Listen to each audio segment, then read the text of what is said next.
Very good afternoon to you from Oberstdorf in the Allgäu region of Germany on what is a beautiful opening day to the 2005 Nordic Ski World Championships. David Goldström, together with my good colleague and friend from Norway, Inge Bråten, to bring you all the action from the men's 15,000 metre skate live here, and that will start on the hour at 3 o'clock. And conditions absolutely excellent, but Inge, a huge field. Yeah, it's 123 competitors. Indeed it is, and so all the best competitors will start at the end, the red group. The last man to go will be Yevgeny Dementiev. But one of the men who'll be favoured to do well here, the Frenchman Vincent Vito. Well, it's a couple of weeks since Vincent Vito started a real nightmare. On the 15th of January, he was tested positive after his victory in Novo Mesto for furosemide, which is a diuretic. That apparently was a mistake, because 6 days later the B test proved absolutely negative. But all through that time, a real nightmare. Couldn't train, lost sleep, lost energy on the eve of the Nordic World Championships. So it's been difficult for the French number one, to say the least. Je crois qu'au niveau du mental, j'ai perdu toute ma confiance que j'ai pu accumuler depuis le début de saison. Well, Vincent from La Clusaz explaining that mentally he lost so much confidence, all the confidence that he had from the beginning of the season. Everything was broken, and he had to try to get rid of all the stress that accumulated as a result of the positive A test and the negative B test, and to recover for his preparation of the World Championships. And inevitably, for a man riding high in the World Cup rankings, always the press putting him at the centre of attention.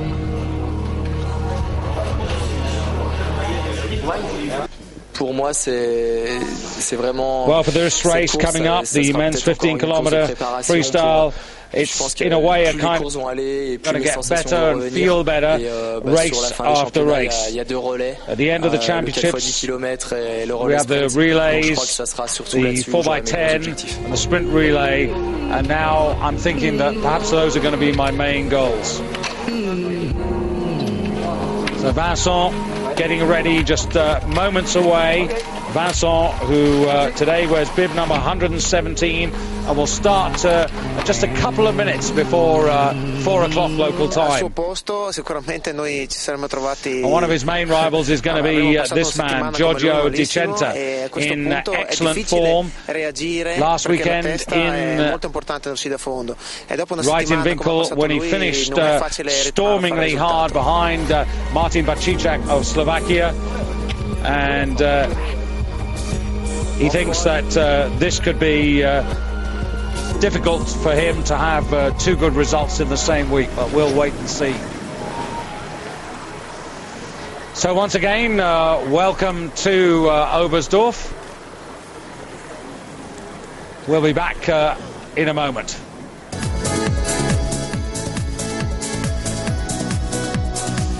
Well, in fact, we stay with the action, and this is the course, Inge. 2 journeys round the 7.5-kilometre loop.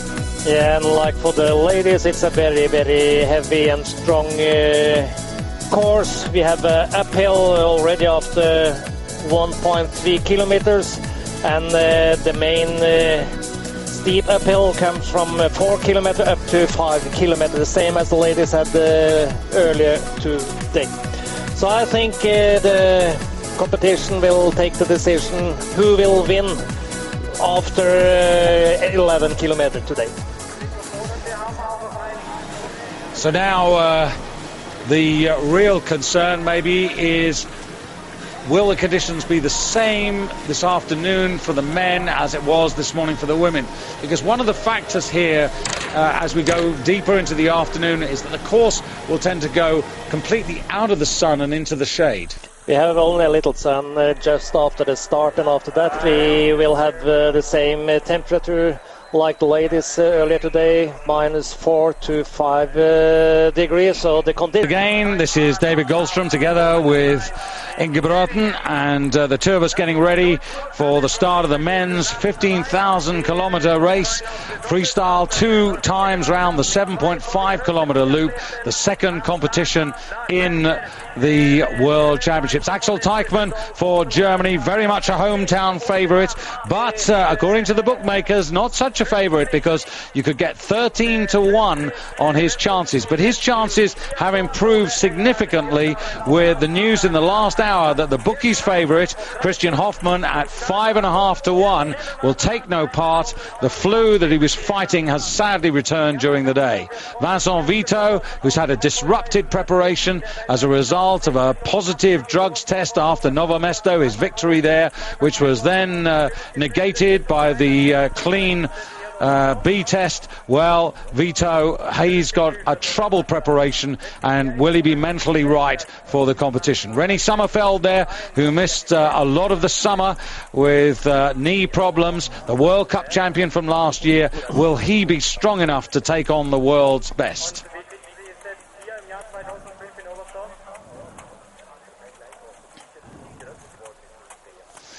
Those some of the questions as the first of the 121 starters from 49 countries. A really good turnout. There are 55 countries represented in the whole Nordic Ski World Championships here in Oberstdorf. So a terrific international field. But as ever, the best do go at the end. And Inge, you were almost spot on with the women's race this morning.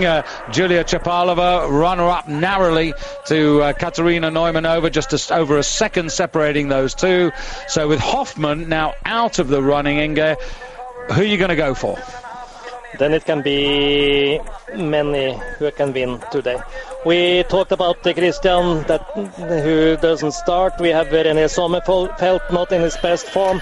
We have Viton's problems with his preparation. We have Axel Teichmann problems with his health last week. I think there can be 10 more going up to the podium today. So I also hope that some Norwegian maybe could be there, but I don't think so. Well, certainly Giorgio Di Centa's race was very promising in Italy. To Martin Bacicak, the first Slovakian to win a World Cup. He's on offer at 10 to 1. I like the price of Tobias Angera, who I think has developed into a really good all-round performer, on offer at 11 to 1, Toby Angera. And the only thing is that by his own admission, he does not like skiing time trials. He would rather that this was a mass start race so he could be in contact with the action all the time. And then, of course, we have two fascinating Norwegians. We've got Lars Berger and Ole Einar Bjørndalen, who've come across from the world of biathlon and, in a sense, have kept Christian Scheldal out of the competition. So there's a big talking point. So they have to go fast today, the two biathletes. But had you asked me 1 week ago, I thought Ole Einar could have done a very good race here today, but with his 40th place in Reitenwinkel, I'm not that sure. I also think that Lars Berger is not in the same good form this year like he was 1 year ago. So I think for the Norwegian, Tore Ruud Hofstad will be the best one. But Tore Ruud, it could be anything. He could be absolutely brilliant. From the podium to outside the 31st. Yes. So Norwegian hopes, not certain by any means. As you see, the fourth man getting away, Martin Bianchi from Argentina. And here's the Romanian representative. This is Michal Galitianu. And all of these men, of course, with personal targets. The World Championships about winning gold, silver and bronze. But these men starting now, they know realistically that they don't have a chance of getting to the medals. But each of them will have set themselves a target. There's 121 in the field. So they'll be looking to say, well, can I be in the first 50? Can I be in the first 40? Can I have somebody behind me? Exactly. But they couldn't have a better prepared course. It is tough, but it is beautifully prepared. And it's the same conditions for start number 1 as it will be for start number 121. Dementiev from Russia. We don't know anything about the Russian men. We knew a lot about the Russian women after going in Reitenwinkel, but what the Russian men can do today, we are not so sure.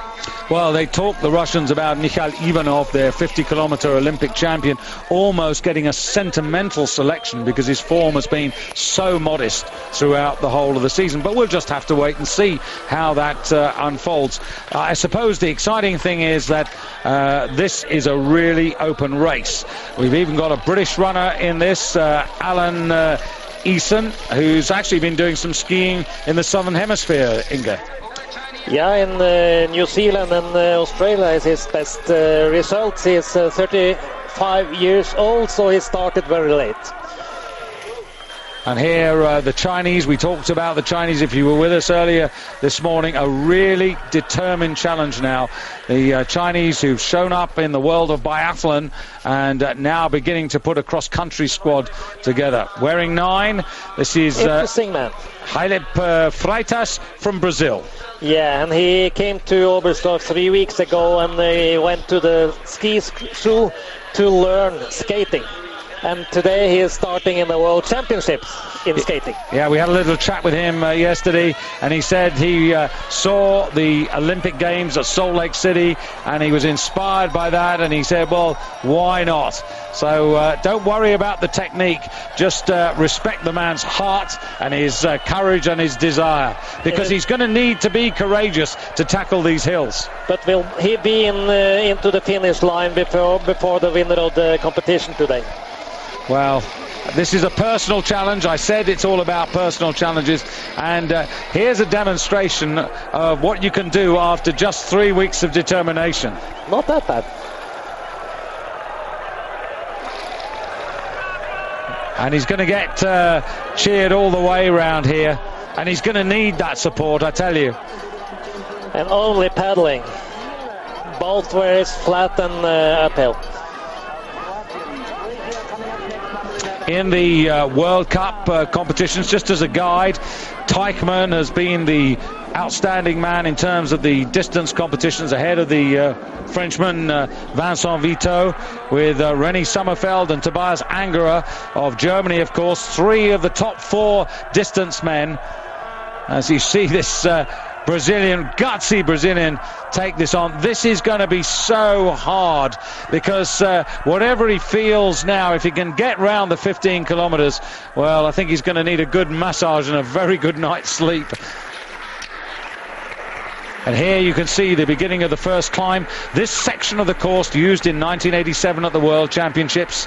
The second time Germany has hosted this competition, Oberhof in 36 and then again Oberstdorf, and it really is picture postcard weather, picture postcard scenery here. So this uphill is near to the ski jumping hill they shall use later on in the championships. Well, actually it's going out towards the Heine Klopfer, the ski flying hill, which they won't actually use. They're going to use them. That's correct. They're going to use the new Oberstdorf big hill and the 90-meter hill. And good news from there. Jani Ahonen looking good in training. So just talked to 1 or 2 of my Finnish colleagues, and thumbs up there that his fever and cold have obviously been dealt with. And here you can see a perfect example of someone who's a real novice.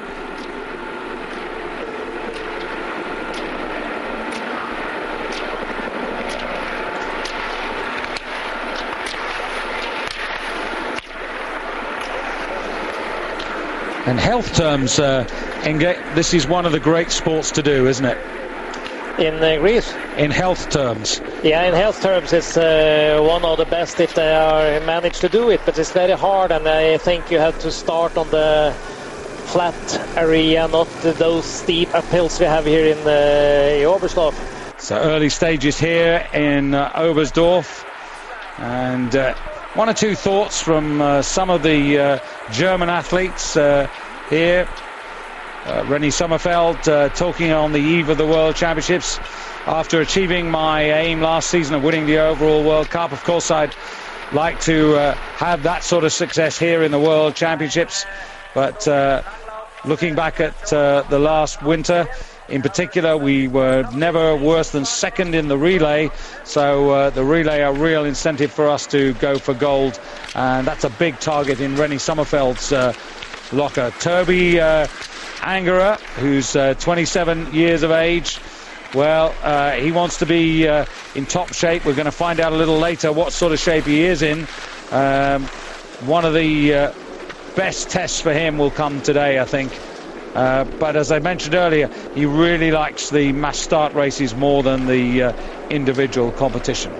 Now, the Germans, of course, are the host, but we have a host of different countries here, Inge. A real world representation.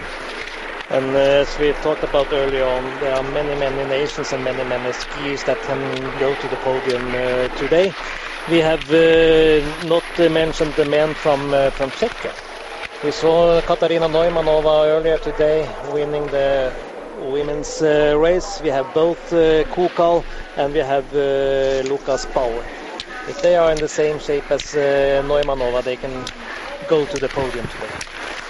Yeah, so a really open affair as far as the men's race is concerned here. And in fact, one or two longer odds. Ola-Einar Bjørndalen, 20-1 to win.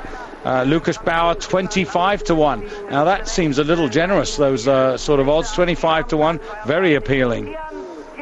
We also have others. We have not talked about the Swedish men. We have Mattias Fredriksson, the winner of the World Cup a couple of years ago. Not that good this year. We have also Anders Södergren from Sweden. We don't know what they have done the latest days, so maybe they can come with some good results today. Yeah, Matti Fredriksson and the Swedes have prepared pretty quietly, but of course the other absentee of big note would be Per Elofsson, the world pursuit champion from 2003, and you've got a little news which is actually a bit disappointing, isn't it, Inge? Yeah, a friend of mine, and we talked with Per Elofsson some months ago, just before Christmas, to try to help him a little with some methods, a little bit otherwise than the usual medicine, but all allowed. We talked with him a couple of days, but the methods wasn't accepted by the doctor from the Federation of the Ski Federation in Sweden, so we had to say no. So I think Per Elofsson will never come back to the race again. Which is very sad news. A man with so much promise, and I remember in the early days, and we all used to say, don't make him like Gunde Svan because you're putting too much pressure on him. But there was a point where we really thought that this was going to be the next Gunde Svan. Yeah, until the 30 kilometer in Salt Lake City with Johan Mühlegg 3 years ago. Because that was too hard for Per Elofsson, and he came back a little to the World Championship in Val di Fiemme, but not after that. Now, if you're a little confused by seeing number 125 going out, it's one of the Moroccans who's actually got twinned up here with one of his earlier teammates so that they don't get involved in the fight later on. And just being told to go off. It's a sort of wave-type start. But he should start together with number 25. He saw number 25, but not 125 at the same time. So something happened, but I don't think they will be on the top of the list. No, I think we can safely say that.